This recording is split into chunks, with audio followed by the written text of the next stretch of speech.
Please subscribe to my channel. This is my sincere request to you. My father raised his glass in the lavish wedding hall, telling hundreds of guests I was good for nothing but my wealth. He had no idea what I brought tonight was not my usual patience. It was the evidence needed to collapse the luxury life they built on my back. When I grabbed the microphone to announce the $100,000 gift was canceled, it was not a sudden outburst. It was the trap finally snapping shut. I am Lydia Ward. At 38 years old, my life is meticulously organized, structured into ledgers, risk assessments, and recovery margins. I am the founder and chief executive officer of Harbor Trace Recovery Group, operating out of the steel and glass heart of Greyport. We handle commercial loss recovery and corporate cost auditing. When a massive logistics firm bleeds capital through supply chain friction or a coastal developer faces catastrophic storm damage, my firm steps in. We dissect the wreckage, trace the missing funds, and force the numbers back into alignment. It is clinical, profitable, and fiercely demanding work. I built this empire with my own hands, forged in the fires of late nights and ruthless negotiations. I live alone in a high-rise penthouse overlooking the gray churning Atlantic Ocean. My wardrobe is a strictly curated uniform of tailored black and charcoal wool. My routines are unyielding. Out in the corporate world, I am feared and respected as a titan of industry. Inside my family, however, I am simply the invisible machine that prints the money. I shifted my weight on the imported Italian leather sofa, immediately wincing as a sharp, burning ache radiated across my abdomen. It had been exactly 5 days since the emergency gallbladder surgery. The incisions were still raw, angry red marks concealed beneath the soft cashmere of my oversized sweater. The surgeons had instructed me to rest for at least 2 weeks, explicitly warning me against stress, heavy lifting, or sudden movements. But rest is a luxury my family never allows me to afford. The glowing screen of my smartphone illuminated the darkened living room, casting a cold clinical blue light over the empty space. During my 3 nights in the hospital, the nurses had shown me more genuine compassion than anyone sharing my last name. There were 0 missed calls on my phone asking how my pain levels were today or if I could manage to keep solid food down yet. Instead, there was a steady, relentless, suffocating stream of notifications demanding capital. My father, Dudlers Ward, had sent 4 text messages in the span of 2 hours. Make sure the floral deposit clears by 4:00 today. The country club members are expecting a flawless presentation. Lydia, do not let the family lose face over a missed deadline. Did you confirm the valet service payment? There was no trace of fatherly warmth. No.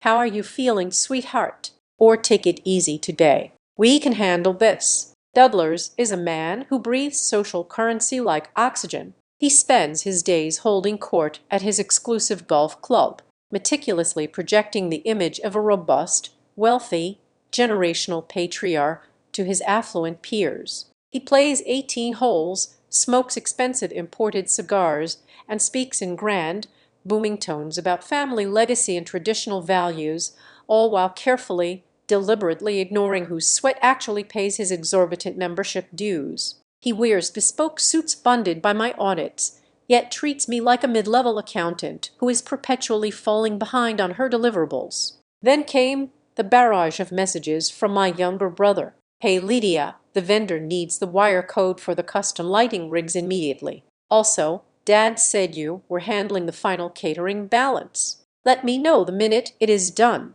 Brant is the golden child. He is the perpetual creative entrepreneur whose grand endeavors always require just a little more financial runway to take off. His current venture, Lantern Acre Distilling, is an artisanal liquor brand that looks absolutely fantastic on social media feeds, but continuously hemorrhages cash in reality. He sells a curated rustic aesthetic, pouring average spirits into beautiful bottles with handrest labels. Everyone in my father's circle praises his vision, his rugged charm, his innovative spirit.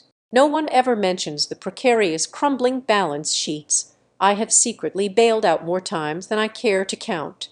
To them, he is a young titan in the making. To my accounting software, he is a massive liability. And then there is Tesser Vale, Grant's fiancé. She builds herself as a high-end luxury branding expert. She is always impeccably groomed, her hair fallen in perfect waves, her voice a soft, practiced purr designed to make wealthy people lean in and trust her. But I have sat across the dinner table from her enough times to recognize the cold, calculating arithmetic in her eyes. When Tesser looks at me, she is not seeing a future sister-in-law or a family member to bond with. She is mentally measuring my net worth, my liquid assets, and plotting how easily she can siphon them into her own accounts. It was Tesser, armed with her soft voice and hard, unyielding ambition, who maneuvered me into becoming the financial cornerstone of this entire wedding spectacle. Months ago, she engineered a dinner conversation where I was outnumbered, exhausted from a massive corporate audit, and ambushed by my father's booming expectations. Before the dessert was even served, I had been pressured into promising a wedding gift of $100,000 ostensibly to give the young, beautiful couple a proper start in their new life together.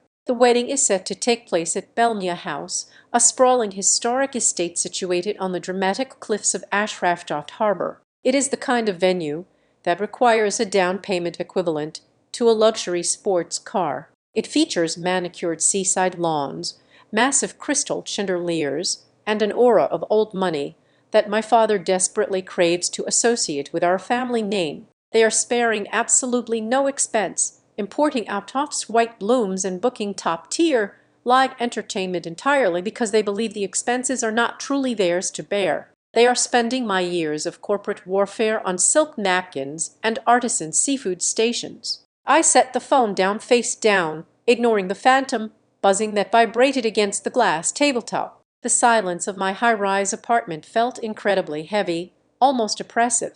I pressed a hand gently against my side, feeling the medical tape pulled tightly against my skin. The physical pain from the surgical wounds was sharp and grounding, but the emotional clarity I was suddenly experiencing cut much deeper, straight to the bone. For years, I had rationalized their behavior. I told myself that family dynamics are always complicated. I reasoned that Dudlers was just a proud man from a different era who struggled to express affection. I convinced myself that Grant just needed a bit more time and support to finally find his footing in the business world.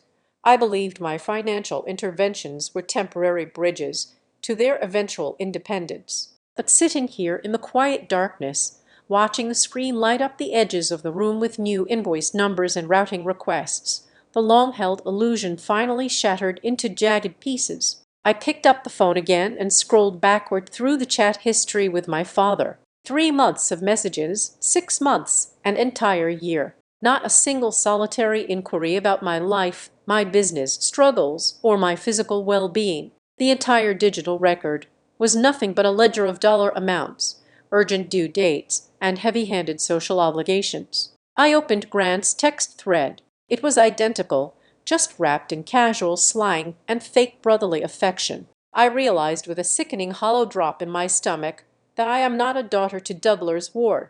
I am not a sister to Grant Ward. I am an infrastructure. I am the silent, invisible, uncomplaining foundation upon which they have built their grand theatrical lives. They step out onto the brightly lit stage, soaking in the applause and the admiration of high society, wearing the expensive tailored suits and sipping the artisanal cocktails while I remain hidden in the dark, paying the stage hands, clearing the debts, and keeping the lights from turning off. They expect me to show up at Belmia House this weekend, physically weak from major surgery, smile graciously through the lingering pain, and quietly hand over a check for $100,000 so they can continue playing their fraudulent parts. They assume my wealth is a boundless, magical well, and my compliance is an unshakable, permanent guarantee. They genuinely believe that the woman who built Harbor Trace Recovery Group from the ground up, the woman who ruthlessly dissects corporate fraud and destroys dishonest executives for a living,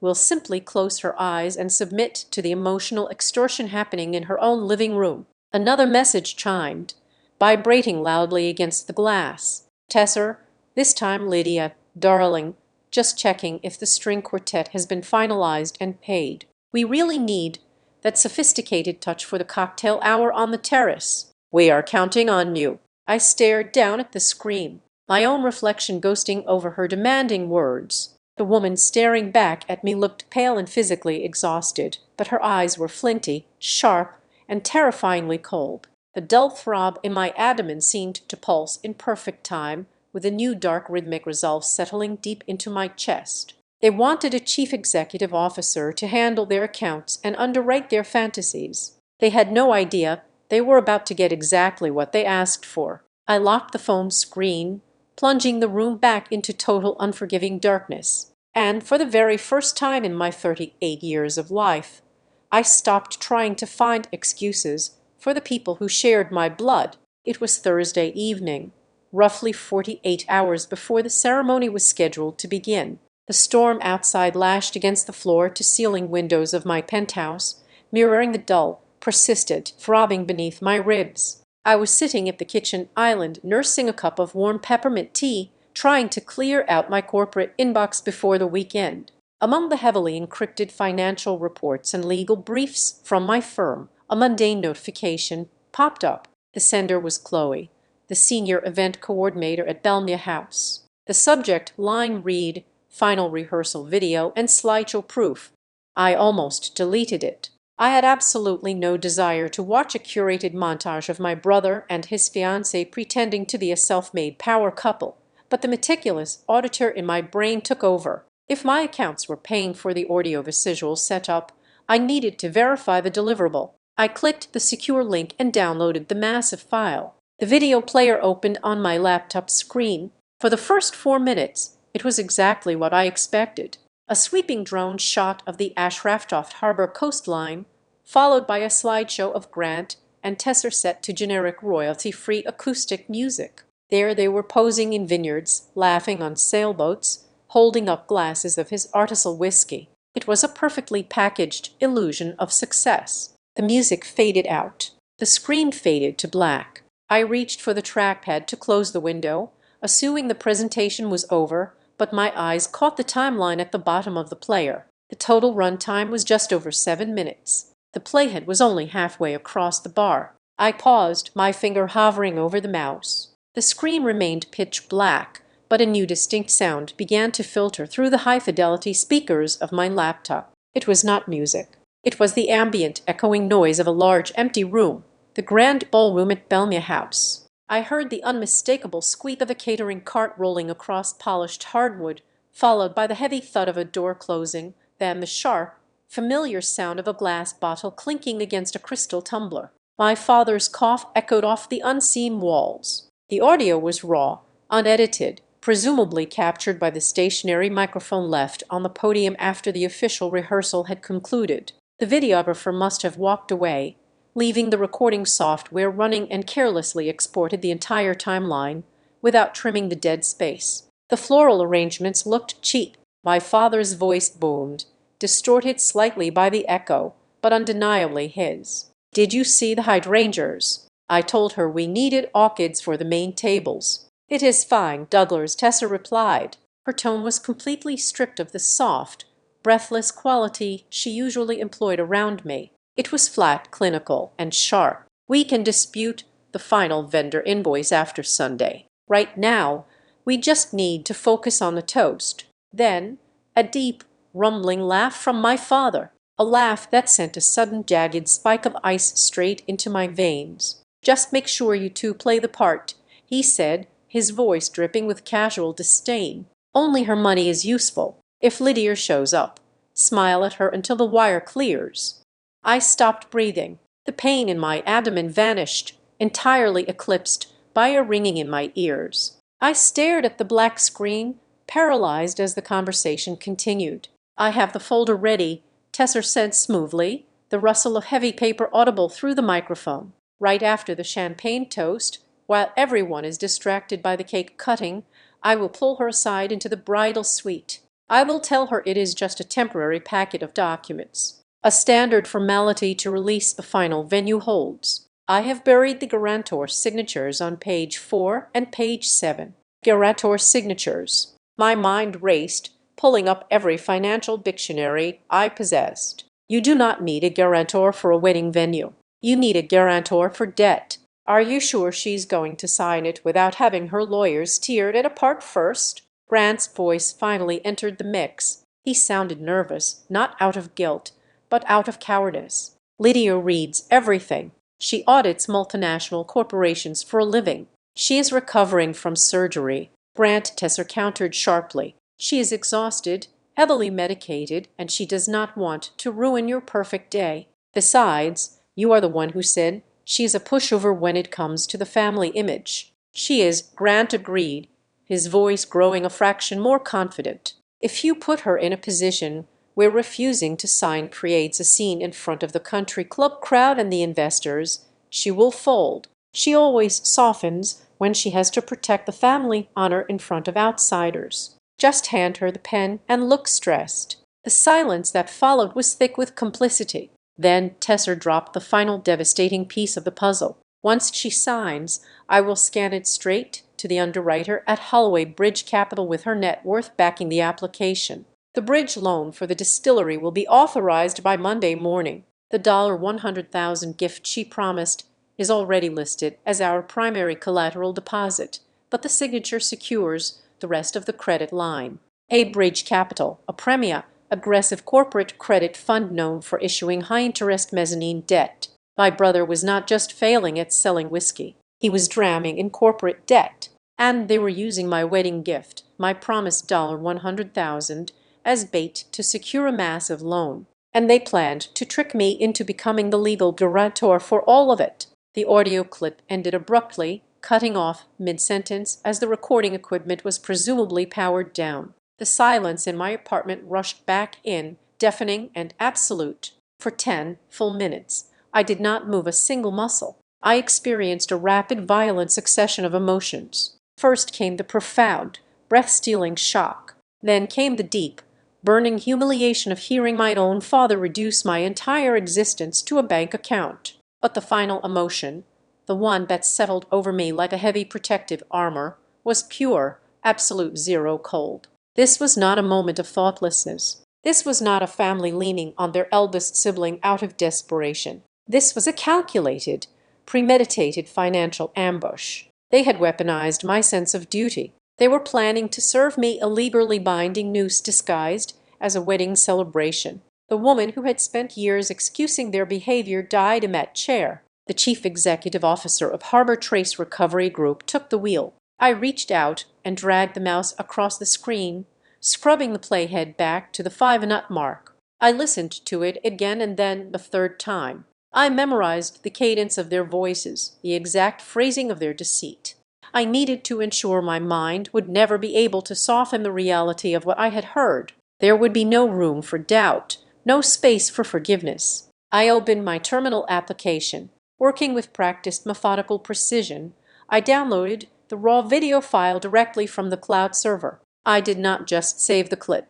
I extracted the exchangeable image file format data, locking down the exact timestamps, the Genolock tags, pinpointing Belmia House, and the audio encoding details. I created an immutable digital fingerprint of the recording. I transferred the pristine original file along with the extracted metadata onto 2 separate encrypted solid-state drives. One drive went into the fireproof safe bolted to the concrete floor of my office closet. The other slid into the inner pocket of my leather work bag. I closed the laptop, plunging the room back into the shadows of the storm.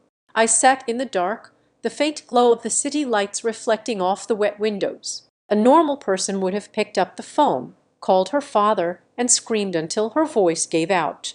A normal person would have canceled the wire transfers right then and there, burning the wedding to the ground in a fit of righteous rage. That I do not operate on rage. Rage is sloppy. Rage leaves legal loopholes and allows the guilty to play the victim. If I confronted them tonight, they would deny it. They would claim it was a joke taken out of context. They would scramble, hire lawyers, and attempt to salvage the bridge loan through some other fraudulent avenue.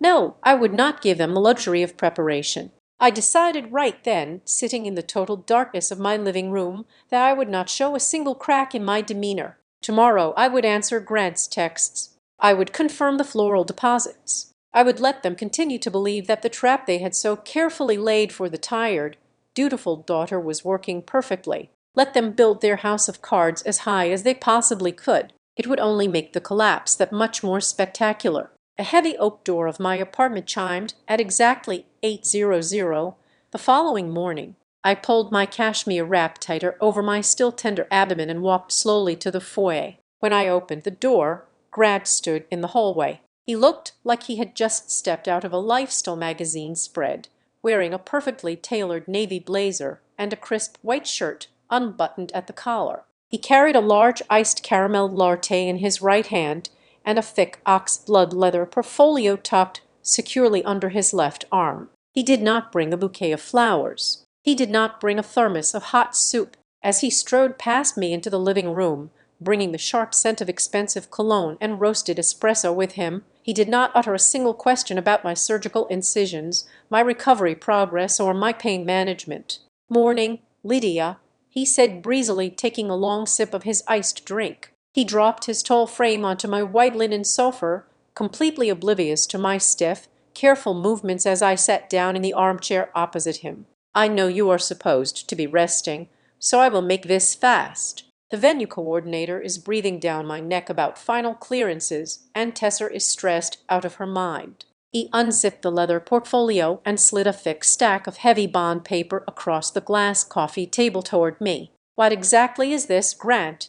I asked, keeping my voice entirely neutral. "Just some temporary authorization forms and payment backup agreements," he replied smoothly, though I noticed his eyes darted toward the window rather than meeting mine directly. "It is just to ensure the event organizers, the vendors, and the post-wedding loan schedules all match up with the venue's master timeline. A pure formality. We just need your signature on a few pages so they stop panicking about the final invoices." I picked up the stack of papers. The header on the first page did not belong to Belmia House, the catering company, or any floral vendor. The embossed logo at the top right corner read Capital. It was a commercial credit agreement. I did not gasp. I did not throw the papers back at him. My professional training took over instantly, slipping me into the cold, methodical rhythm of an auditor dissecting a fraudulent corporate ledger. I flipped past the cover sheet, ignoring the dense paragraphs of standard legal boilerplate,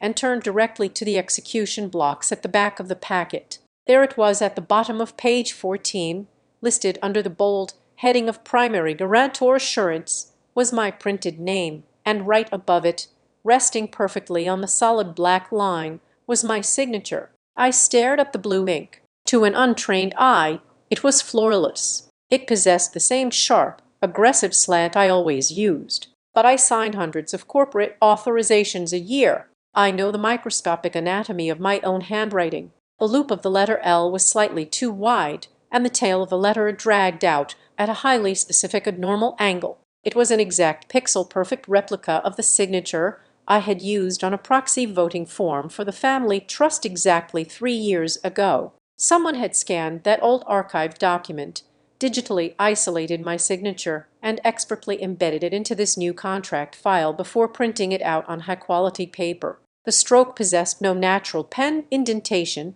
no subtle variance in ink pressure. It was a high-resolution, meticulously executed counterfeit. I slowly looked up from the page. Grant was taking another sip of his coffee, trying entirely too hard to look casually bored. "Since when did my wedding gift become a collateral guarantee for business capital?" I asked. My tone was flat, completely devoid of an interrogative upward inflection. It was a statement of undeniable fact disguised as a question. Grant choked slightly on his latte. The bored facade vanished instantly, replaced by a flash of genuine defensive irritation. He set the plastic cup down on the glass table with a sharp clack. "Come on, Lydia," he sighed, dragging a hand through his perfectly styled hair. The sweet, brotherly pitch of his voice dropped into something tight and pushy. "Do not do this. Do not start dissecting things like you are billing hours at your firm. It is just family procedure. It is a bridge loan to cover the distillery expansion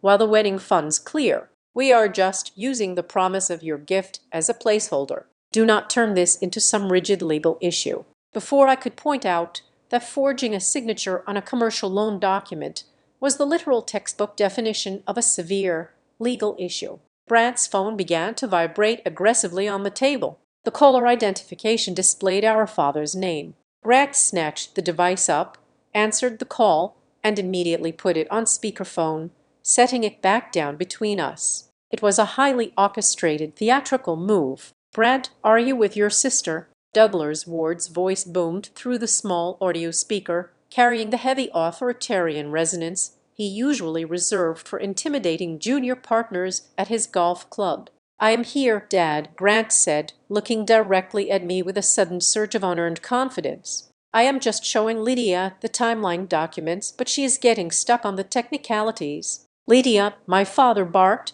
not bothering with a single word of greeting. "Stop acting like a dry, paranoid accountant. Your brother is getting married in 2 days. This is about securing his future and maintaining our standing. We do not have the time or the patience for you to redline every single paragraph. Family is not a place for bargaining. Sign the authorizations. Let the boy get back to his fiancée and focus on getting yourself presentable for the photographs on Sunday." The line went dead. He ended the call without waiting for a single syllable of my response. Simultaneously, my own mobile phone screen lit up on the side table next to my elbow. 3 rapid-fire text messages from Tessa arrived in quick succession. The first was a high-resolution photograph of a breathtaking white silk wedding gown hanging against a sunlit window. The second was an image of perfectly seared scallops resting on gold-rimmed porcelain catering plates. The third was a shot of towering extravagant floral centerpieces arranged on a banquet table. Following the images was a single line of text. "We are counting on you, Lydia." I sat back against the linen cushions, letting the heavy silence stretch across the living room. I looked at Grant.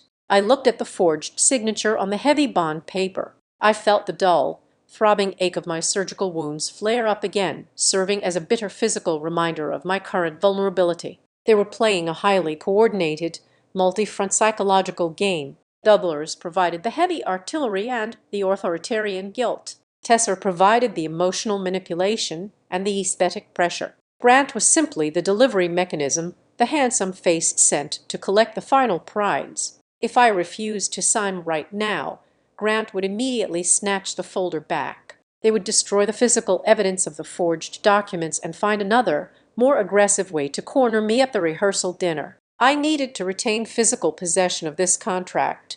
I needed to keep the smoking gun inside my apartment. I let out a long, heavy breath and slumped my shoulders, physically manifesting the utter exhaustion that was supposed to be my fatal weakness. I pressed my palm gently against my side and closed my eyes for a brief moment.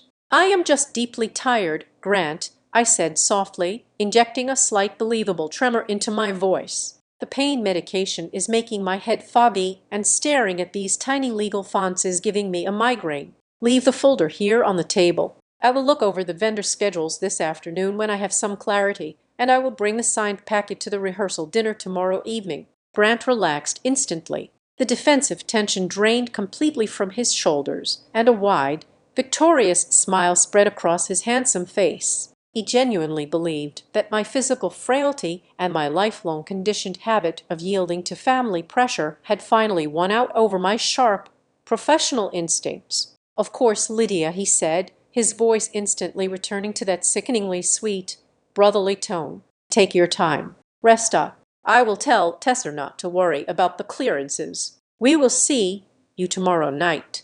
He stood up, grabbed his half-empty coffee cup, and walked toward the foyer with a light, confident step. He did not look back. The heavy oak door clicked shut, sealing me alone in the apartment. I sat perfectly still for several minutes, the absolute silence washing over me. I reached out and pulled the ox-blood leather portfolio back across the glass table, resting my hands flat against the thick paper. The reality of their grand scheme was now laid bare, printed in sharp black ink. They did not just want my liquid cash to pay for the imported flowers, the crystal chandeliers, and the artisanal catering. That was merely the superficial surface level of their parasitism. They had dug a massive, suffocating crater of corporate debt with Lantanacker Distilling, and they were actively trying to shove me into the bottom of it. They wanted my pristine credit rating, my protected corporate assets, and my legally binding signature to absorb the catastrophic financial failures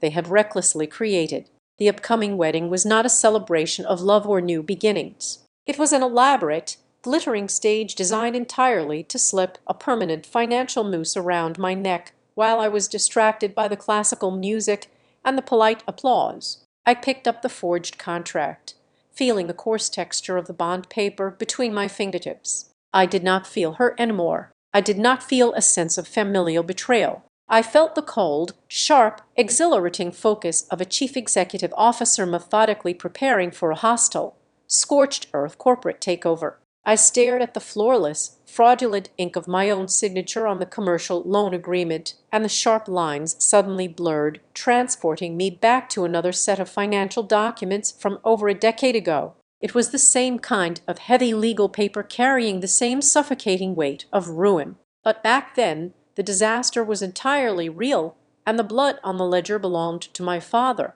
Before Harbor Trace Recovery Group existed, before I lived in a penthouse or wore bespoke charcoal suits, there was Calder Ridge Supply. It was a regional chain of family-owned hardware and home material stores that my grandfather had built from a single storefront into a respectable local enterprise. Douglas inherited a healthy, thriving business and immediately set about destroying it with his insatiable need for expansion and prestige. He wanted to be a titan of regional commerce, so he over-leveraged the company, signing brutal, inflexible commercial leases in 3 adjacent counties right as the market began to violently contract. When the massive corporate big box stores moved in and the local housing market stalled, Douglas absolutely refused to adapt. He fired his analysts, ignored the red ink bleeding across every quarterly report, and kept ordering premium inventory that simply gathered dust on the shelves. He sat in his mahogany-paneled office,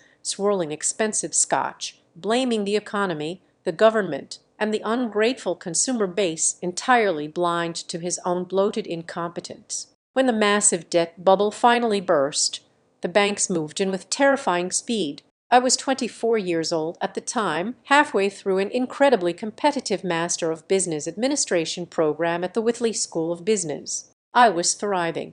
I was at the top of my cohort, poised to secure a high consulting position at a premier global firm. My entire future was mapped out, bright and unburdened. Then came the frantic late-night phone call from my mother, crying because the creditors were threatening to seize the family townhouse. Douglas was completely paralyzed, locked in his study, unable to face the public humiliation of bankruptcy. I did not hesitate. I packed my small apartment near the university, withdrew from my graduate program, and walked directly into the smoldering wreckage of my father's failures. I spent 18 hours a day negotiating with ruthless liquidators, fending off aggressive collection agencies, and untangling the disastrous web of toxic commercial leases he had signed. I learned the brutal, unforgiving mechanics of loss recovery in the most painful way possible. I realized I possessed a terrifyingly sharp aptitude for finding hidden capital, restructuring debt, and forcing hostile parties to the bargaining table. Out of that miserable, exhausting ash heap, I slowly built Harbor Trace Recovery Group, taking on the smallest, most difficult corporate salvage jobs no one else wanted, armed with nothing but sheer grit and a desperate need to keep my family from drowning. The most closely guarded secret of my life is how I saved the family home. The sprawling historic townhouse in the Prime District was weeks away from public foreclosure. Douglas would have genuinely preferred to die rather than let his affluent golf club friends see a bank seizure notice nailed to his front door. So, using the first substantial profits I made from Harbor Trace, I established a blind trust called Calder North Holdings. Through a complex maze of corporate shells and legal proxies, I quietly purchased the distressed mortgage debt directly from the bank. I built an airtight legal firewall around the transaction. To this day, Douglas lives in that house, hosting lavish dinner parties, firmly believing that his own shrewd, aggressive negotiation tactics forced the bank to back down and restructure his loan. He has absolutely no idea that he is living in a property owned entirely by his daughter, and that I quietly pay the exorbitant property taxes every single quarter to keep up his grand illusion. I did not stop with my father. When Grant dropped out of his undergraduate arts program, claiming the curriculum was stifling his creative genius, I funded his first independent design studio. I paid the commercial rent for 2 entire years while he threw lavish parties and produced absolutely nothing of commercial value. When he was 22 years old, I quietly paid off $35,000 of high-interest credit card debt he had accumulated traveling across Europe to allegedly find inspiration. And when Lantern Acre Distilling, his current, widely celebrated artisanal venture,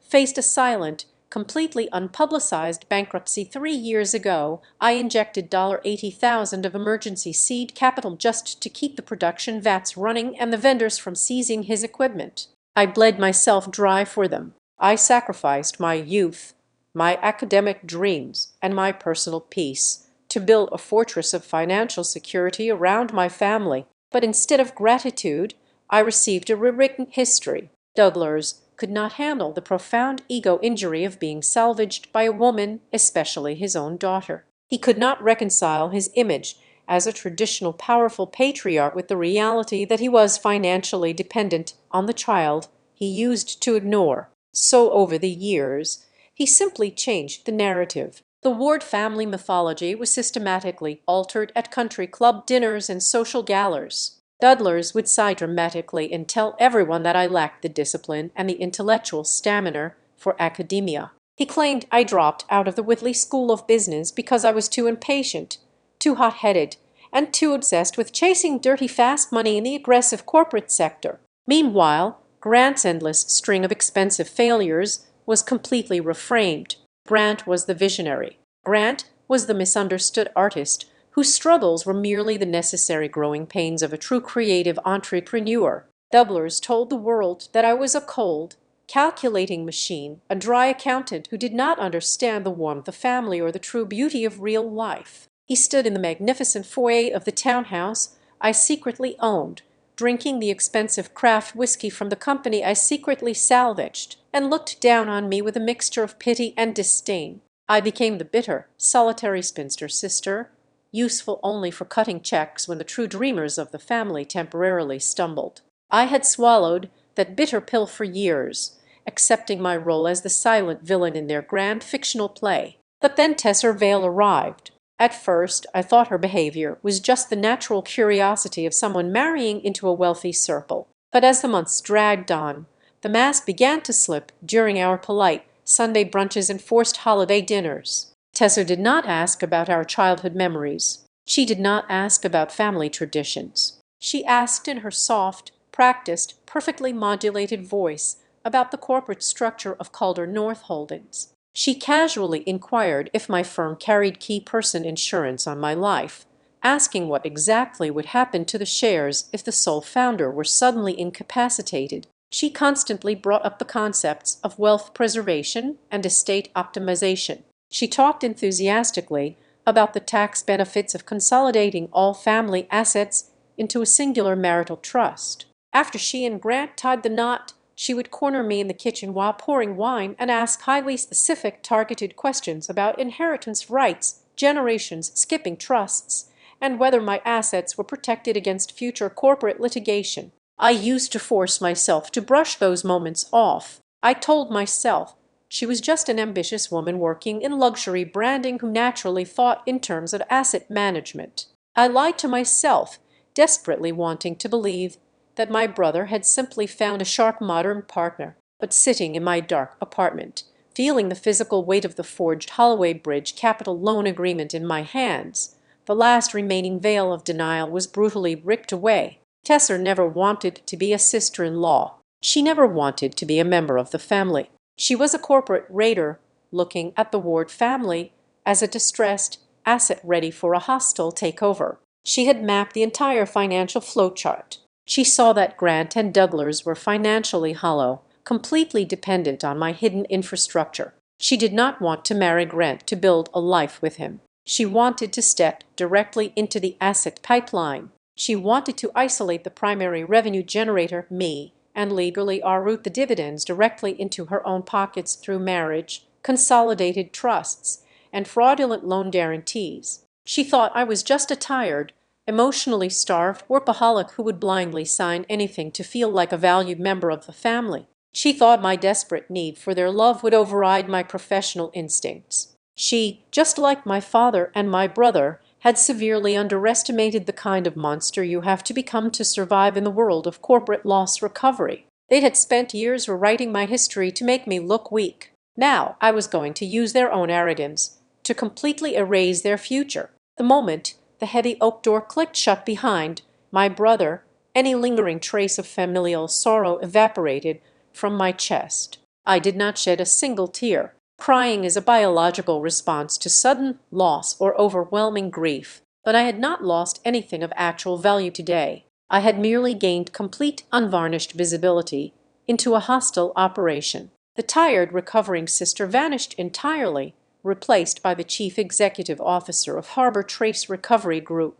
I walked back to the kitchen island, opened my encrypted laptop, and initiated a secure video conference protocol. I dialed Mara Kessler first. Mara is my personal attorney and the architect of my most aggressive corporate maneuvers. We had constructed the entire legal fortress of Calder North Holdings together years ago, burying my ownership of my father's estate behind layers of impenetrable corporate shielding. She is sharp, entirely devoid of sentimentality, and views the law not as a system of justice, but as a chessboard. While the call connected, I placed the forged commercial loan agreement onto my high-resolution flatbed scanner, digitizing every page with forensic clarity. Lydia Mara's voice clicked through the speakers the second her face appeared on the screen. She was sitting in her downtown office, framed by walls of dense legal volumes. "You are supposed to be on medical leave. If you are calling me about a corporate audit,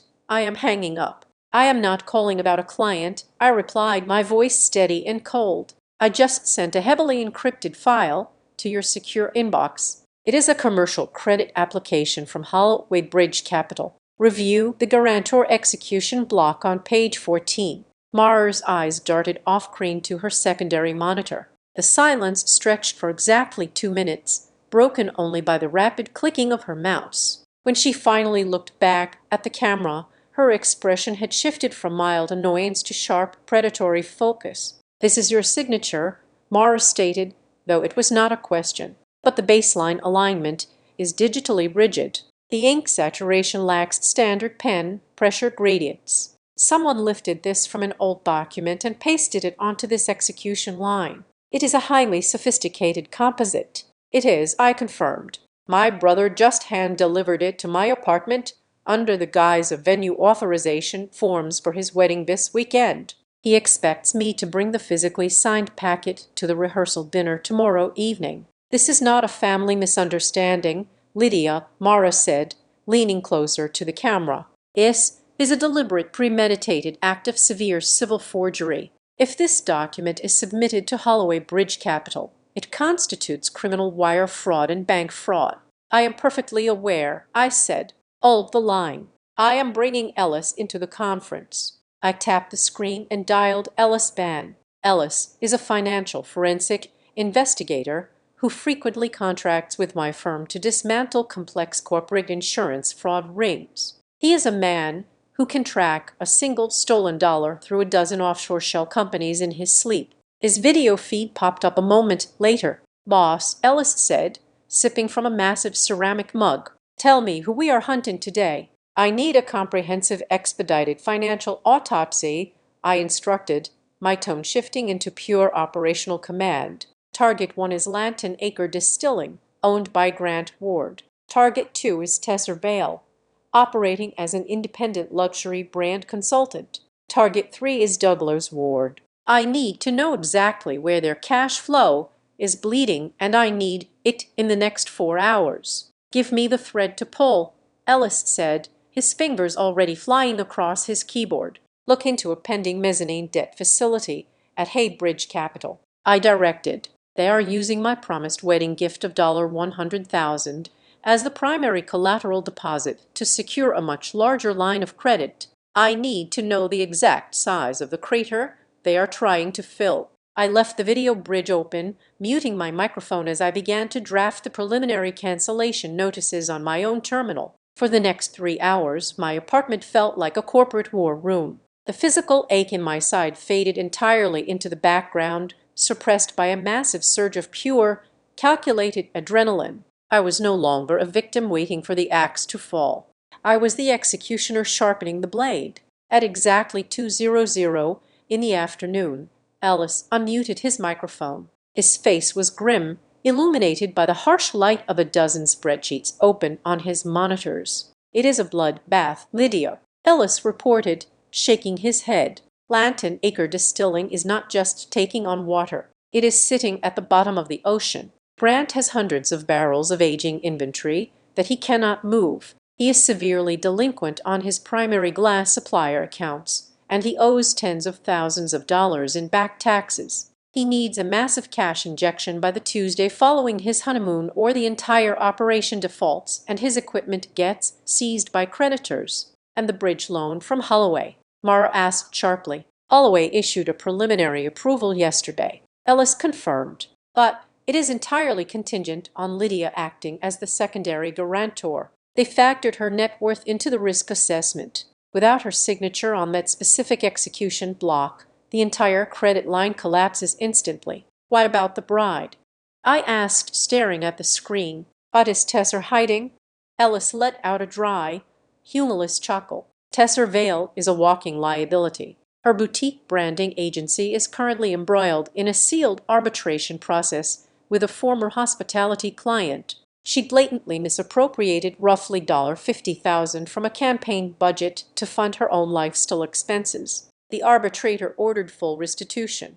She has zero liquid assets left. She is desperately banking on Grant's new loan clearing next week so she can quietly siphon off the capital to pay her legal penalties before she faces criminal embezzlement charges." I absorbed the information with absolute terrifying clarity. They were not just reckless. They were actively drowning, and they had collectively decided to use my neck as a stepping stone to reach the surface. "There is one more thing," Ellis added, his voice softening just a fraction. "You asked me to run the financials on your father. That $5,000 monthly stipend you send him for property maintenance and medical deductibles. He has not paid a single contractor with it. He is dumping 70% of that allowance into high-risk leverage options trading, trying to chase quick returns and consistently losing. The remaining 30% is going directly to his country club to cover his extravagant bar tabs and private dining fees to maintain his wealthy patriarch facade."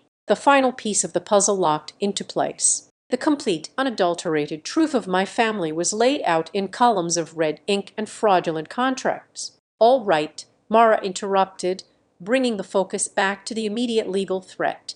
"Lydia, listen to me carefully. The wedding is in 48 hours. If Monday morning arrives and that underwriter at Hollow processes the preliminary file, untangling your name from this fraudulent debt will require months of public litigation. To execute a safe, clean exit, you must unilaterally revoke every single financial string attached to this event before the disbursement window opens." "I need to cancel the venue authorizations," I said, my mind already building the tactical checklist. "I need to freeze the wire codes for the floral arrangements, the catering balances, and the audio-visual team. And I need to formally notify Bridge Capital that I decline any guarantor status." "Exactly, Mara confirmed. "But timing is everything. If you freeze the accounts right now, they will panic. They will scramble to find alternative predatory funding. Or they will completely cancel the wedding and blame you for ruining their lives. They will control the narrative.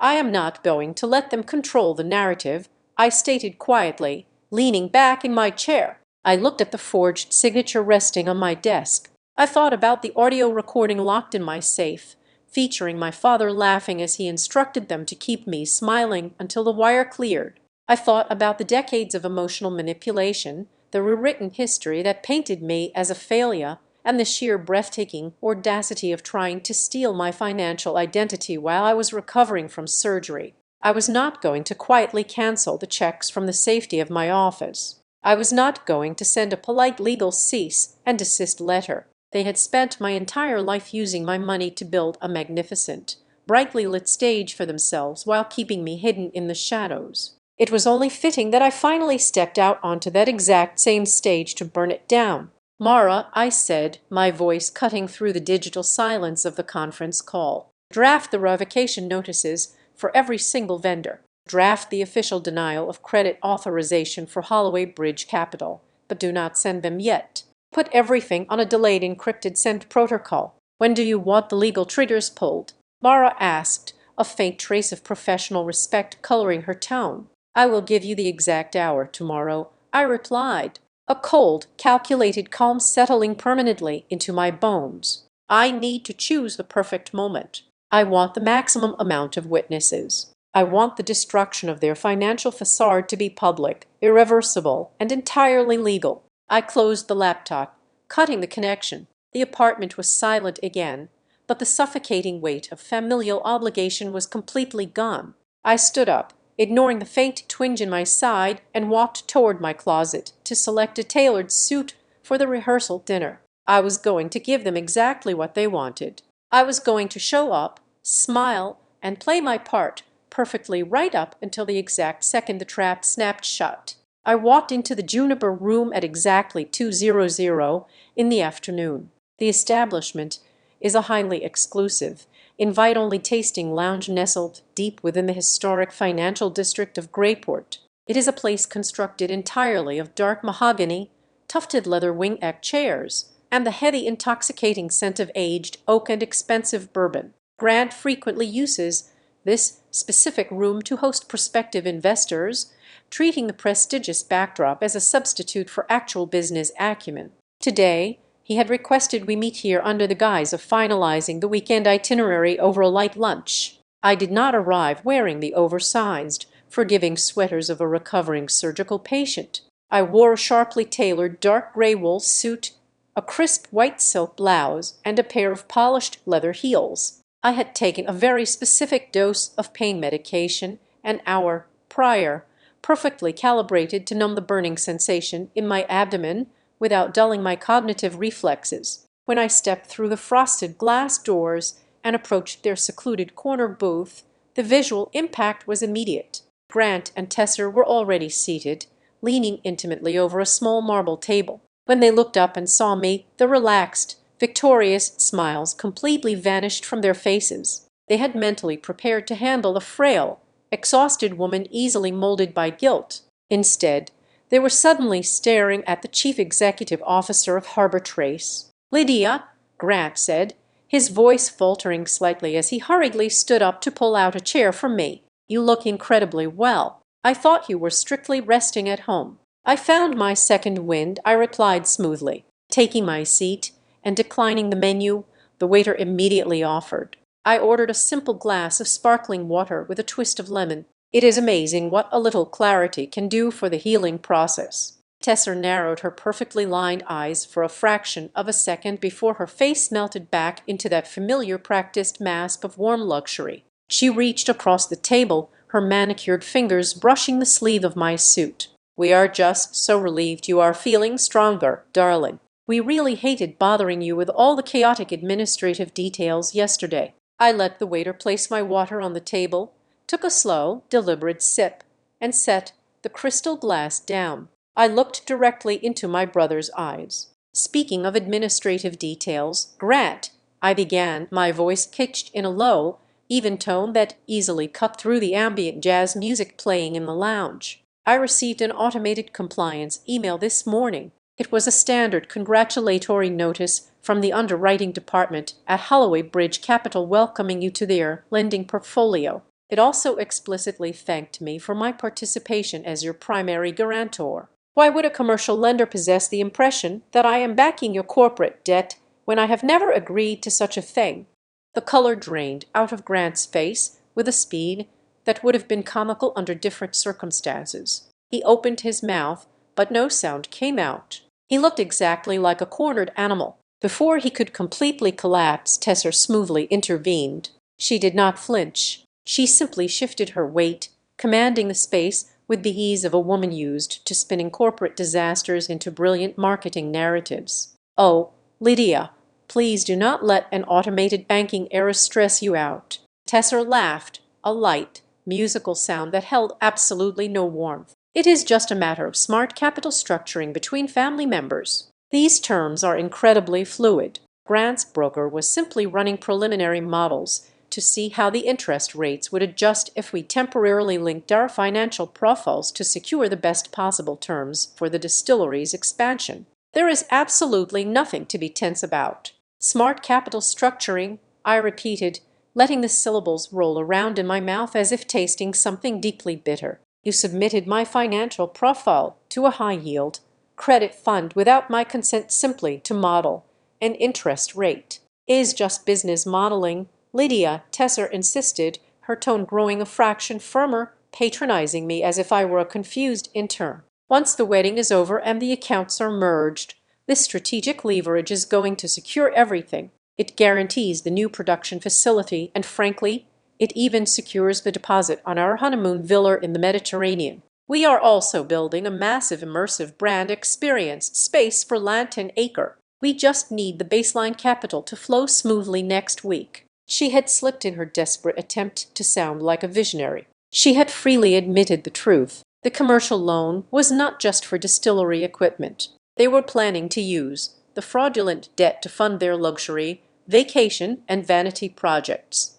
They were going to spend my stolen credit rating on Mediterranean sunsets. Right on cue. A loud booming voice shattered the tense atmosphere at the table. Well, if it is not my three favorite people finalizing the grand event. Douglas Ward strode toward our booth, projecting the aura of a man who owned the entire building. He wore a camel hair overcoat and carried a crystal tumbler of scotch. His arrival was entirely too perfect, entirely too perfectly timed to be a coincidence. They had clearly orchestrated this. Douglas was the heavy artillery called in to physically and verbally intimidate me if I started asking too many difficult questions. "Dad," Grant exhaled, his relief so palpable it was almost pathetic. "What a surprise. I just finished a lunch meeting next door and saw you all through the window." Douglas lied effortlessly, sliding into the leather booth beside Tesser. He took a sip of his scotch and fixed his gaze on me, his eyes hard and completely devoid of paternal affection. "I hope you are not in here interrogating your brother 2 days before his wedding. Lydia, you have a terrible habit of thinking like a dry auditor instead of acting like a supportive family member. Turn off the corporate brain for one weekend, will you?" "I am simply trying to understand the financial architecture of the weekend, Douglas," I said, entirely dropping the title of father. He scoffed loudly, shaking his head. "There is nothing to understand except that your brother is stepping up to the plate, and you need to play your part without causing a scene. We are wards. We do not bicker over paperwork in public. You sign what needs to be signed. You smile for the cameras and you support the family. It is not a negotiation." I did not argue. I did not raise my voice.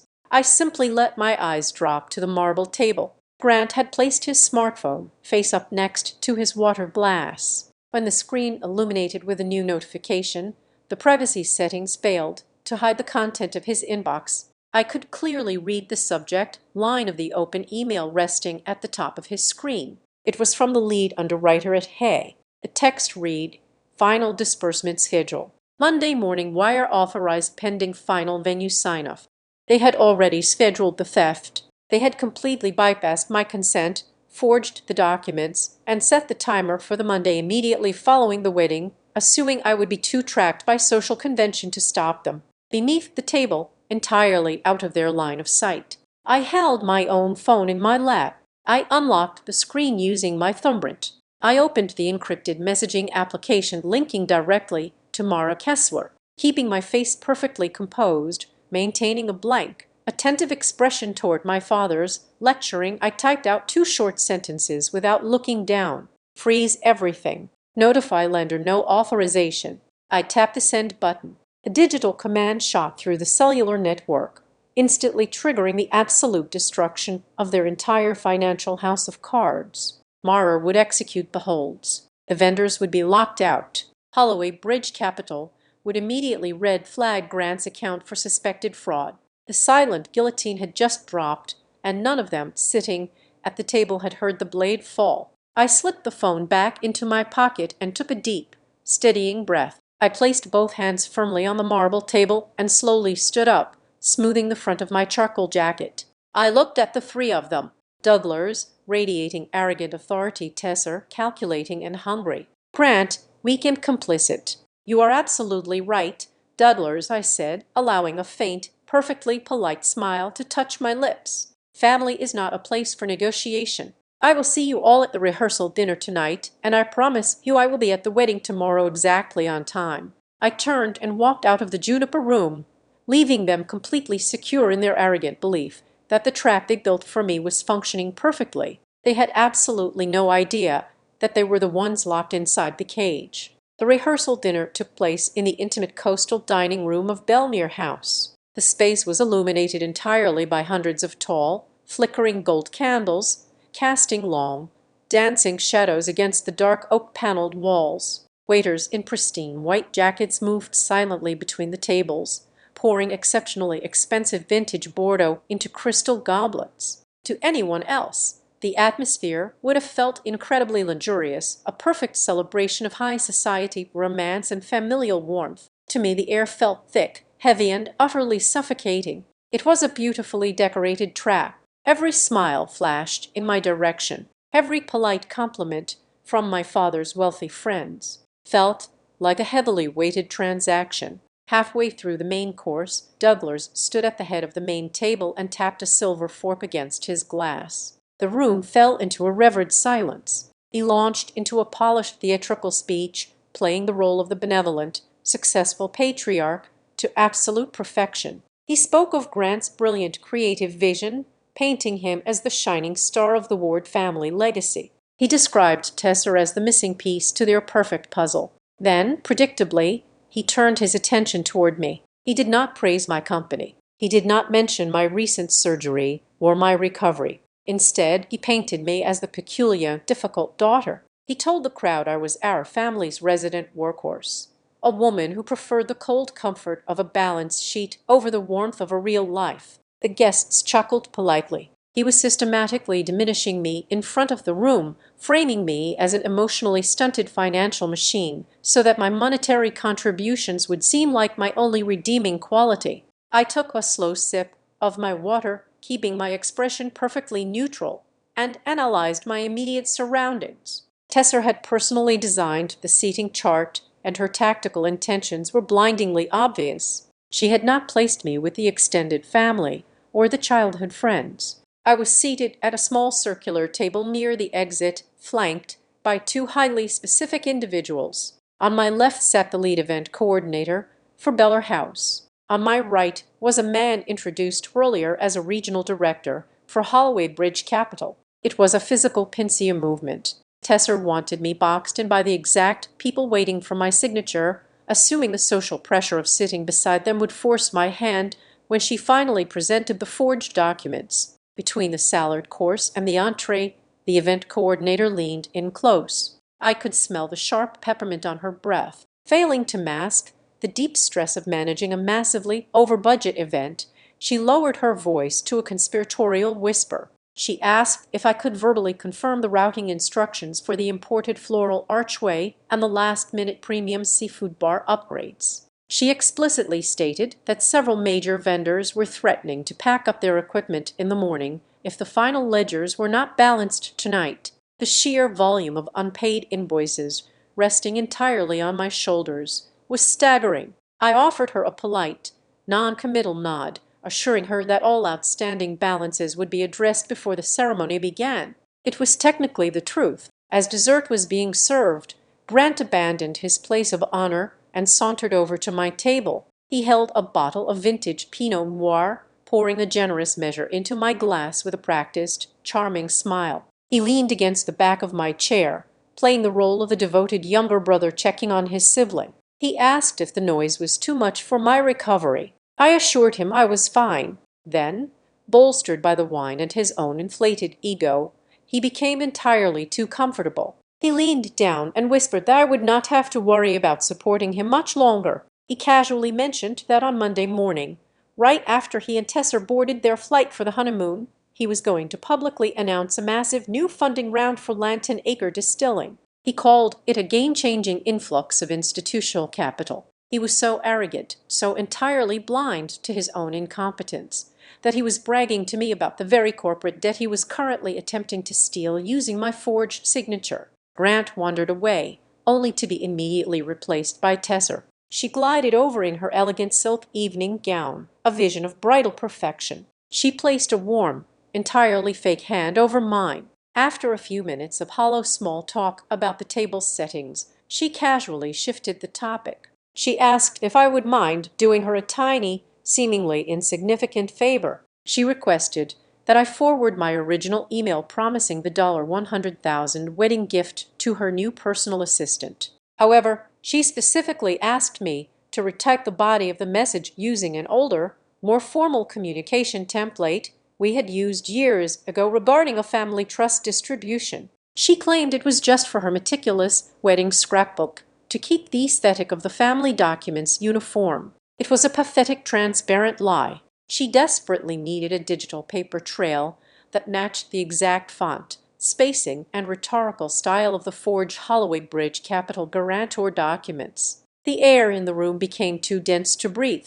I excused myself and walked out into the dimly lit heavy oak corridor leading toward the venue lobbies. I needed a moment of absolute silence. I did not get one. Heavy footsteps echoed on the hardwood floor behind me. I turned to see Doublers marching toward me, his face flushed with wine and suppressed rage. The jovial, beaming father from the banquet room was completely gone. He backed me toward the wall, invading my personal space, utilizing his physical size to intimidate me, just as he had done when I was a teenager. He did not bother with pleasantries. He told me, his voice a low, venomous hiss, that he knew I was stalling on the final venue contracts. He warned me not to play games with him. He said if I dared to humiliate the family, if I caused even a single vendor to disrupt the ceremony tomorrow, he would destroy me. He promised that during his primary toast at the reception, he would take the microphone and tell every single wealthy, influential guest in the room the absolute worst version of my life. He threatened to announce that I was a bitter, selfish, deeply cynical woman who was entirely incapable of love.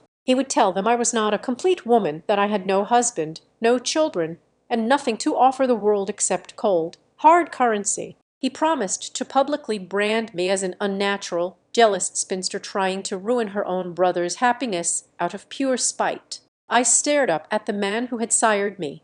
I felt the dull, lingering ache of my surgical incisions, but my mind was sharper than a razor. In that isolated corridor, the defining strategy of my father's entire life was laid bare. He used public humiliation and the terror of social disgrace to control everything around him. He assumed the threat of being verbally eviscerated in front of our city's elite society would terrify me into submission. He believed I would quietly transfer the money and sign the fraudulent loan guarantees just to avoid the unbearable shame of his public condemnation. He finished his threat, straightened his camel hair coat, and walked back into the dining room without looking back. I stood in the hallway for a long time, listening to the muffled sounds of laughter and clinking crystal bleeding through the heavy wooden doors. I did not feel fear.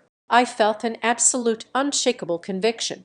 Later that night, sitting in the quiet solitude of my hotel suite, I opened my encrypted terminal. I typed a highly specific set of instructions to my attorney, Mara Kessler. I authorized the immediate release of the vendor cancellation notices, the revocation of all financial backstops, and the formal legal denial of the Holloway Bridge Capital Credit application. But I added one final crucial condition to the execution protocol. The digital trigger was not to be pulled in the morning. Every single legal and financial demolition order was scheduled to be transmitted at the exact precise minute.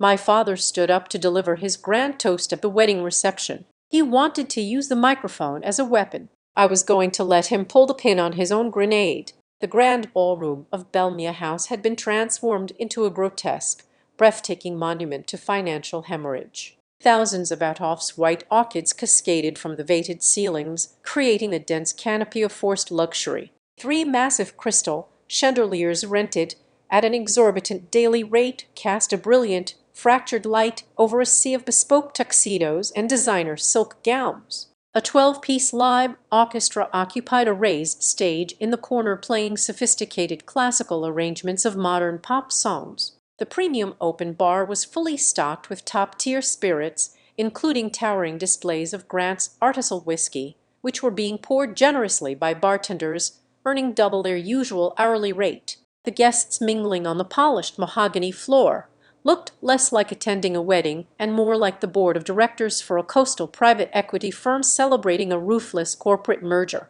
It was a masterpiece of excess, funded entirely by a silent ledger they believed they could control forever. I arrived exactly 45 minutes after the ceremony had concluded on the coastal lawn, skipping the bows and the tearful masquerade entirely. I did not wear the soft pastel chiffon bridesmaid dress that Tesser had passive-aggressively ordered from me months ago. Instead, I wore a sharply tailored floor-length black crepe gown with a structured architectural blazer draped over my shoulders. It was the armor of an executive, not the attire of a compliant sister. I stood near the heavy brass double doors at the very back of the ballroom, a solitary dark shadow against the blinding white decor. I leaned slightly against the cool wall, managing the dull, rhythmic ache of my surgical incisions with slow, measured breaths. I was completely detached from the theatrical performance unfolding in front of me, watching them celebrate their supposed victory with the cold, clinical eye of an auditor observing a failing asset.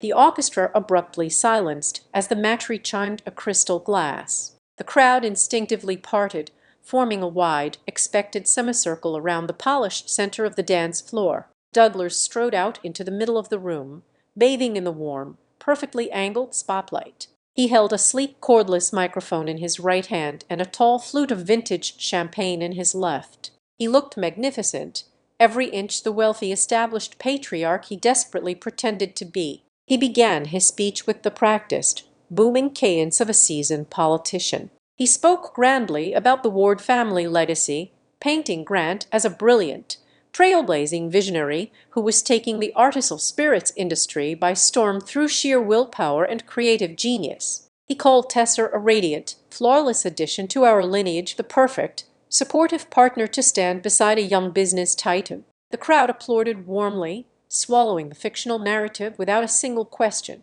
Then, as he paused to let the applause wash over him and take a sip of his champagne, his eyes scanned the crowd. He looked over the heads of the wealthy investors and country club members, locking his gaze directly onto me, standing in the shadows at the back of the room. A cruel, familiar smirk tugged at the corner of his mouth. He adjusted his grip on the microphone and deliberately pivoted the narrative. And of course, we must acknowledge my eldest daughter, Lydia, Douglas boomed, his voice echoing sharply off the vaulted ceilings. The spotlight operator, sensing the shift, swung a secondary beam of light to illuminate my position by the doors. Hundreds of heads turned to look at me. Lydia, who is always working, always calculating the margins. He began to pace the floor, playing to his audience. She abandoned her Master of Business Administration degree years ago to chase the corporate grind, and she has not stopped running since. She is a woman who lives entirely inside her spreadsheets.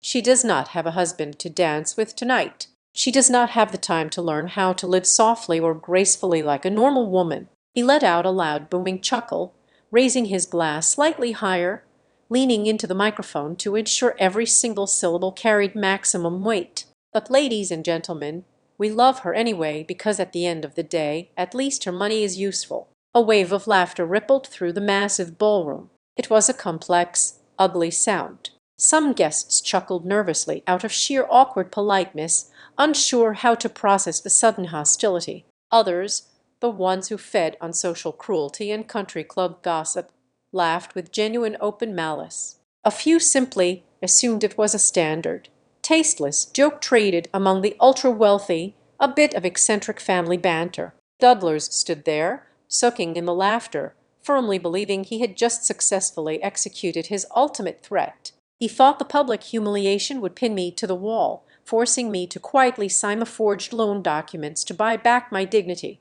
He thought I would shrink. I did not flinch. I did not lower my eyes to the floor. I pushed off the heavy wooden door frame, squared my shoulders, and began to walk. My black leather heels clicked rhythmically against the hardwood, a sharp, metallic, predatory sound that rapidly cut through the feigned laughter. The crowd sensed the sudden violent shift in the atmospheric pressure. The smiles vanished from the faces of the guests nearest to me. They instinctively stepped back, parting like the sea, clearing a direct, unobstructed path down the center of the room. I walked straight up to my father. The smug, victorious satisfaction on his face faltered for a fraction of a second as I stepped aggressively into his spotlight. He opened his mouth, perhaps to deliver another patronizing joke, but I did not give him the oxygen. Before he could utter another syllable or pull his arm away, I reached out and clamped my hand over his. I looked directly into his eyes, letting him see the absolute sub-zero void where my daughterly affection used to reside, and I pulled the microphone straight out of his grip. The physical transition was so smooth, so entirely devoid of hesitation that his fingers simply went slack. I turned my back to him, completely dismissing his existence, and faced the hundreds of wealthy guests. The massive ballroom instantly fell into a suffocating lean silence. The ambient noise died completely. You could hear the faint crackle of the audio system. You could hear the ice melting in the cocktail glasses. I raised the microphone to my lips. I did not yell. I did not let a single tremor of emotion bleed into my voice. I spoke with the terrifying absolute calm of a corporate executioner. "Dad, you are absolutely right," I said, my voice projecting crisp, cold, and clear through the massive speaker system, bouncing off the crystal chandeliers. "If all I'm useful for is my money, then the money ends tonight." The $100,000 gift is a collective audible gasp swept through the front rows, but I did not pause to let them recover. I stepped fully into the center of the dance floor, addressing the entire room, specifically locking eyes with the vendors hovering near the exits and the financial contacts Tesser had so carefully seated at the prime tables. Furthermore, I continued, my tone shifting into the undeniable crushing authority of a chief executive officer tearing up a contract. Every single financial guarantee, every vendor payment code, every line of credit backs stop limit, and every banking confirmation bearing my name has been legally revoked within the last 2 hours. The capital has been completely and permanently withdrawn from this event and all associated corporate ventures. Let me be perfectly clear to anyone in this room currently conducting business with my family. I am not a guarantor for Lantern Acre Distilling.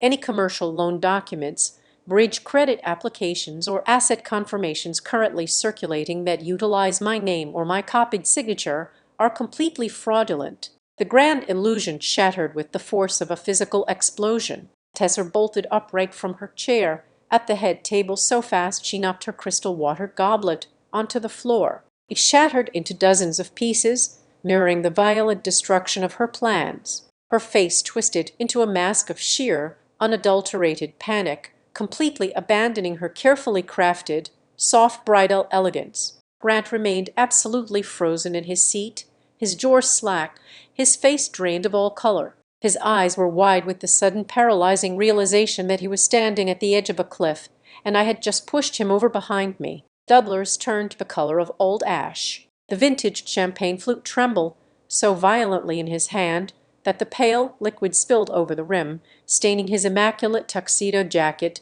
but the most beautiful telling reaction did not come from my terrified family. In the second row of tables, sitting exactly where Tesser had meticulously placed him to pressure me, the regional director from Holloway Bridge Capital did not look at the frantic bride or the paralyzed groom. He did not gasp. He quietly set his linen napkin down, reached into the inner breast pocket of his tailored navy suit, pulled out his smartphone, and immediately began typing a rapid, urgent message. His face was set in grim professional alarm. That tiny glowing screen in the dimly lit ballroom was the undeniable signal. The theatrical performance was officially over. The trap had snapped shut, breaking their bones in the process, and the brutal real-world consequences had just arrived. I handed the cordless microphone to a completely stunned waiter standing near the edge of the dance floor and stepped off the polished mahogany wood. The silence in the massive ballroom did not break into chaotic shouting or dramatic cinematic gasps. Instead, it crystallized instantly into a hyper-professional, terrifyingly quiet crisis. True corporate vengeance does not arrive with screaming matches or thrown glassware. It arrives via encrypted emails, automated banking alerts, and breached contractual clauses. Within 60 seconds of my public announcement, the senior operations manager of Belmere House materialized beside the head table. Her previously warm, deferential demeanor had entirely vanished, replaced by the rigid, unyielding posture of a corporate creditor. She carried a sleek digital tablet, tapping the illuminated screen to display a cascading list of red, financial alerts to the bride and groom. She informed them, her voice carrying an icy, unwavering politeness that carried perfectly in the quiet room, that the credit holds on their primary accounts had just bounced. The imported seafood stations, the extended hours for the live orchestra, the premium open bar, and the luxury valet service were no longer secured by a verified financial backstop. She requested an immediate alternative form of payment, specifically a direct wire transfer from an authorized account, or her staff would begin dismantling the serviced stations and pulling the plates from the tables in exactly 15 minutes. At that exact same moment, sitting in the second row of tables, the regional director from the Commercial Credit Fund stood up. His smartphone was firmly pressed to his ear. I watched him listen intently for a few brief seconds, presumably receiving the automated compliance alerts triggered by my attorney regarding the fraudulent application. He gave a sharp, definitive nod, slipped his phone into his tailored jacket, and began packing his leather briefcase. He walked directly toward the exit, his face an impenetrable mask of risk management, without offering a single word of congratulations to the couple. The preliminary approval for the mezzanine debt facility was officially dead. The bridge loan was permanently frozen. The reality of her completely ruined financial pipeline finally slammed into Tesser. The sophisticated, untouchable luxury branding expert vanished right before our eyes. She launched herself out of her chair, her face contorted into an ugly, desperate mask of sheer panic. She completely lost control of her carefully curated image, shrieking at the venue manager, demanding they respect the occasion and accusing the staff of gross incompetence. Her voice cracked wildly, echoing harshly over the remaining stunned attendees. It was a spectacular,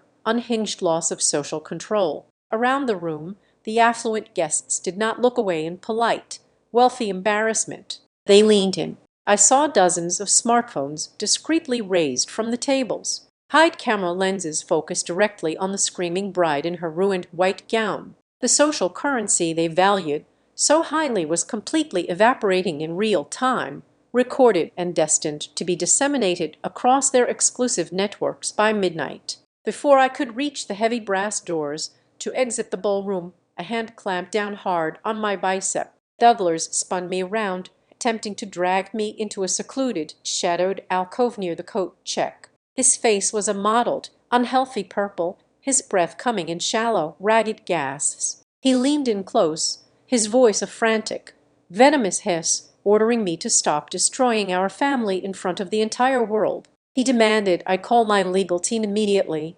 reverse the vendor holds, and fix the situation to save his reputation. I looked down at his trembling hand, gripping my jacket, then back up into his terrified, desperate eyes. I did not raise my voice. I did not show an ounce of anger. I simply stated a plain, undeniable fact. I reminded him that I had explicitly warned him in the hallway outside the rehearsal dinner. I reminded him that he was the one who demanded the spotlight, and he was the exact person who chose to use this public stage as a weapon. I was merely delivering the performance he had so arrogantly requested.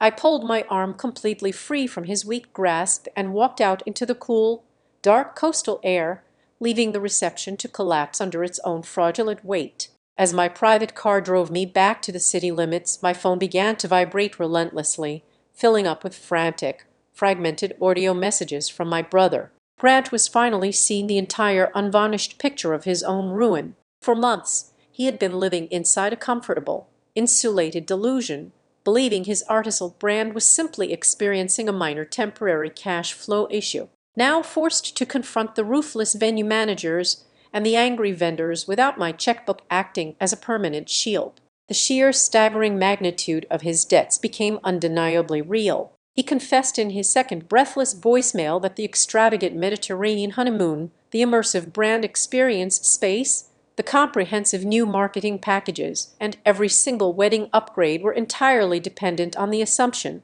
that I would be forced into signing the guarantor paperwork. Without the bridge loan from the credit fund, he could not even pay the balance for the bridal suite they were supposed to sleep in that very night. The revelations grew much darker by 3:00 in the morning. A third voicemail arrived, Grant's voice trembling with a mixture of profound betrayal and absolute panic. In the chaotic aftermath of the ruined reception, while frantically searching through Tesser's luggage for a secondary credit card to appease the venue's staff, he had discovered a hidden manila folder. It contained a legally drafted postnuptial addendum meticulously prepared by Tesser's private attorneys. The document was designed to be signed the moment they returned from their Mediterranean trip. It explicitly outlined a legal framework to shift the entirety of her massive, previously undisclosed, arbitration debts and restitution penalties directly into their newly formed joint financial structure.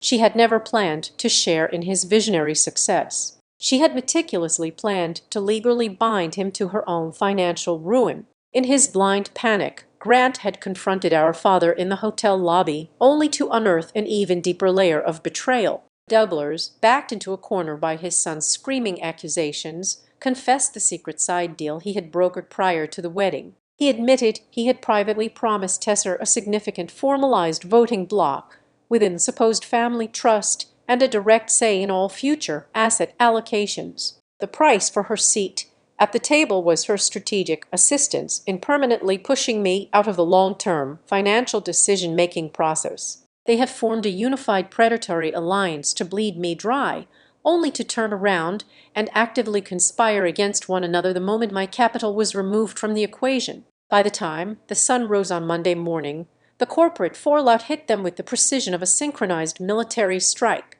I sat in my quiet penthouse, sipping black coffee, listening to the final, devastating operational update from my forensic investigator. The news of the frozen commercial credit had leaked instantly through the financial district. Small angel investors who had previously backed the Artisil distillery began calling Grant's business line relentlessly, demanding immediate emergency audits of his operating capital. The primary equipment suppliers, the ones holding the leases on his massive copper stills, officially triggered the default clauses in their contracts, citing the severe, irreparable breach of his payment schedules. The grand illusion was completely, irrevocably dead. Grant Ward was sitting in a cheap standard hotel room near the airport, his phone buzzing endlessly with collection threats and legal notices. As the morning light crept through the blinds, he was entirely unsure if he had just married a life partner or if he had merely signed himself onto a rapidly sinking,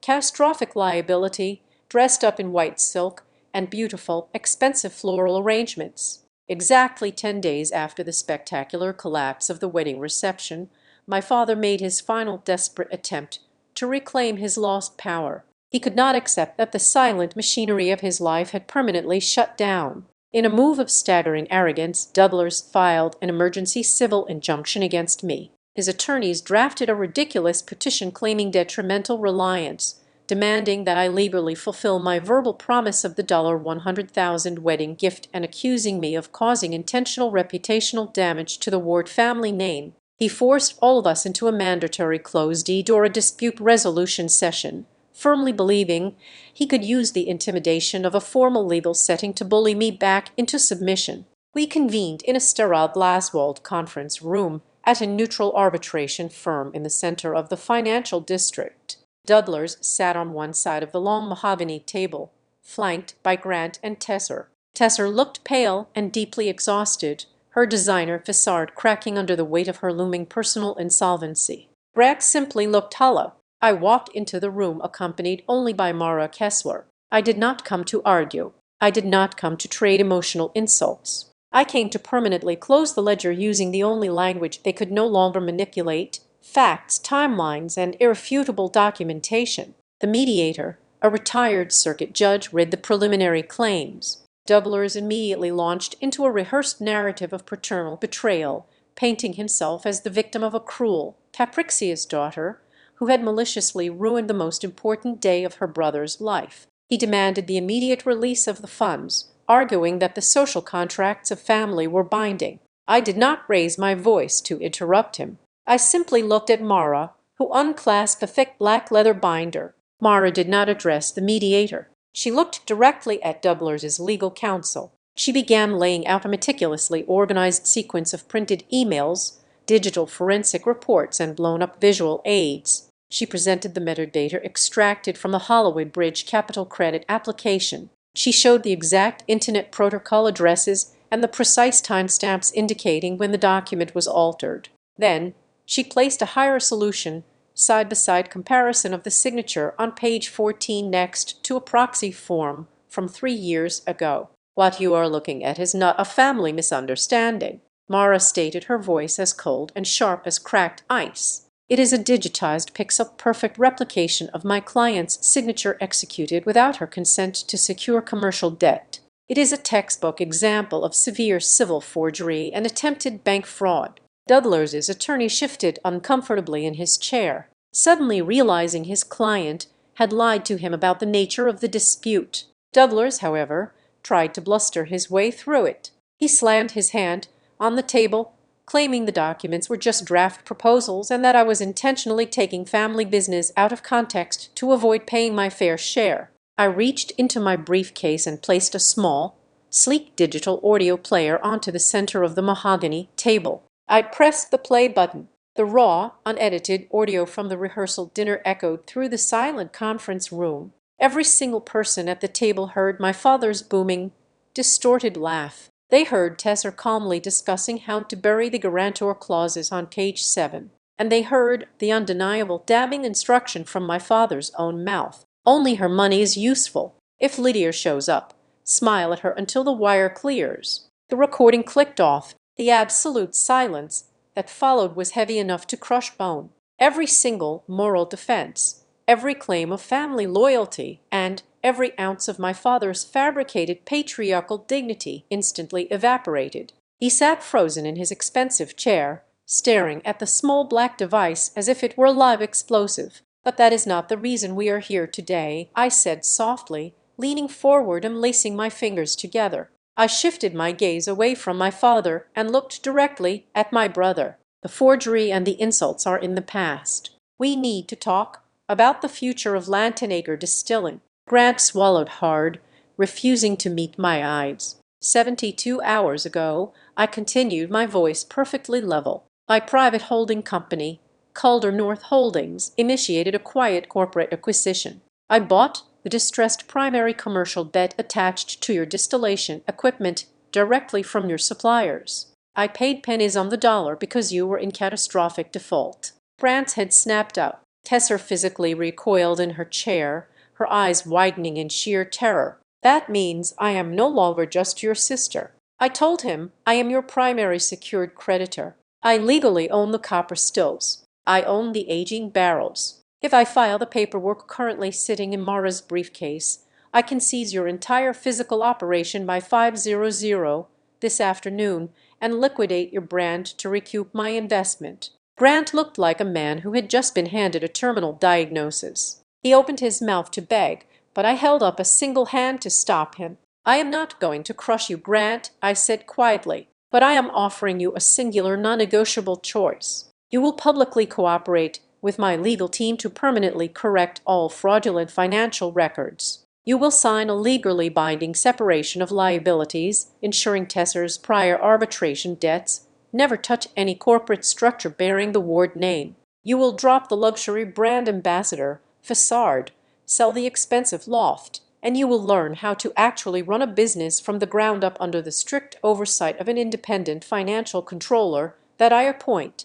I looked at Tesser. "Or you can walk out of here together. I will seize the assets tomorrow morning, and you two can figure out how to pay off her embezzlement penalties with zero income." The choice was a surgical strike. It stripped away the illusion and demanded actual accountability. Tesser stared at me, then looked at Grant. She saw the absolute defeat in his posture. She realized with terrifying clarity that the infinite well of Ward family money had just been capped with solid concrete. There was no honeymoon villa. There was no brand experience center. There was only a mountain of debt and a brother who was no longer a useful puppet. Tessa stood up. She did not say a word to Grant. She did not offer a tearful apology or a defiant speech. She simply picked up her designer handbag, turned on her heel, and walked out of the arbitration room. The heavy glass door clicked shut behind her, fracturing their marriage before the ink on the wedding certificate had even dried. Douglas, realizing he had absolutely zero leverage left, quietly instructed his attorney to withdraw the emergency petition. If he pursued the matter any further, Morrow would hand the forgery file directly to the district attorney, and the resulting criminal investigation would completely obliterate the high society reputation he valued more than his own children. He signed the withdrawal papers in total silence, stood up, and left the room without looking at me. That afternoon, I logged into my secure banking portal. I did not keep the $100,000 from myself. I executed a direct wire transfer, sending the exact amount to the Marion Ward Skilled Trades Fund. It is an endowment I established years ago, named after my late mother. The fund provides comprehensive financial grants to young women who are forced to abandon their higher education because of sudden family crisis. It was a beautiful, profoundly painful closure. I did not hoard the wealth, but I ensured that my family would never be able to touch a single cent of it again. 6 weeks later, the heavy oak door of my penthouse chimed. When I opened it, Grant was standing in the hallway. He was not wearing a tailored blazer or an expensive watch. He wore a faded canvas work jacket and jeans that smelled faintly of yeast and industrial cleaning supplies. He looked tired, older, but surprisingly grounded. He did not ask for a loan. He did not ask me to fix a vendor dispute. He held up a thick, spiral-bound notebook filled with handwritten inventory logs and projected realistic production schedules. He asked if I had an hour to review his actual numbers. I looked at my younger brother. I had not fully forgiven him. The scars from that week would take years to fade, and the fundamental trust between us was permanently altered. But as I stepped back and pulled the door open to let him inside, I finally felt a sense of absolute peace. For the very first time in my life, I was allowing him into my home, not as a silent ATM, but as a sister with an unbreakable boundary. The sister was still there, willing to guide him, but the wallet was closed forever. Thank you so much for listening to my story today. I would love to know where you are listening from. So, please drop a comment below so we can connect and share our thoughts together. If you enjoyed this journey, please subscribe to the Azad Revenge Stories channel. Like this video and do not forget to hit the hype button so this story can reach and be heard by many more people. Welcome.